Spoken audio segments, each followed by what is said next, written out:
కార్యక్రమాలను చేపట్టడానికి రావడం జరిగింది। ఈ కార్యక్రమంలో పలు సబ్ స్టేషన్లను మరియు ఇంద్రమ్మ ఇళ్ళ కాగితాలు మంజూరు చేయడము, తర్వాత ఆసరా పెన్షన్లు, తర్వాత రేషన్ కార్డులు ఇవన్నీ కూడా ఇవ్వడానికి ఈ కార్యక్రమానికి అభివృద్ధి కార్యక్రమం భాగంగా రావడం జరిగింది। దీనిలోనే కొల్లాపూర్ నియోజకవర్గ కేంద్రంలో ఒక బహిరంగ సభ ఏర్పాటు చేయడం జరిగింది।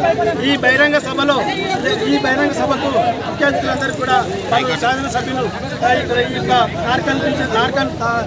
నార్కన్ డిస్టిక్లోని 14 మంది ఎమ్మెల్యేలు అందరూ కూడా హాజరు కావడం జరిగింది।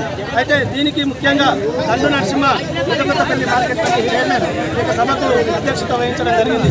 అయితే దీనిలో భాగంగానే అక్కడ ఉన్నటువంటి అందరినీ కూడా ఒకరికొకరు మాట్లాడడం జరిపి వాళ్ళ అభివృద్ధి కార్యక్రమాల గురించి వివరించడం జరిగింది। దీనిలో భాగంగానే అక్కడ మల్లురవి ఎంపీ గారు అక్కడికి వచ్చి ఆ యొక్క ఉపన్యాసాన్ని ఇవ్వడం అనేది జరిగింది।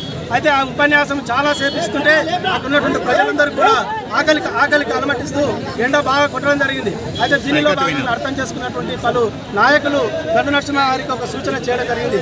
ఆ సూచన చేయడంతో అతను ఏం చేశాడంటే మల్లురవి గారికి ఒక స్లిప్ రాసి సార్ సమయభావం ఎక్కువగా ఉంది అని చెప్పడం జరిగింది।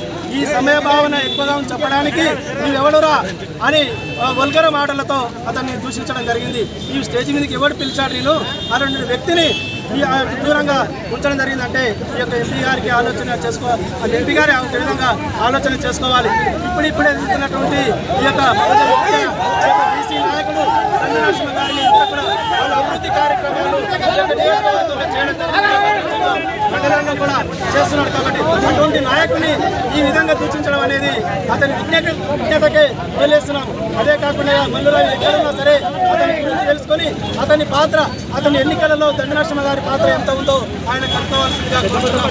దండు నరసింహ లేకపోతే ఈ యొక్క మండలానికే కాదు నియోజకవర్గంలో కూడా పెద్ద మండలమే కాదు నియోజకవర్గంలో పలు మండలాలకు సంబంధించినటువంటి గొప్ప నాయకుడు మన దండు నరసింహ గారు।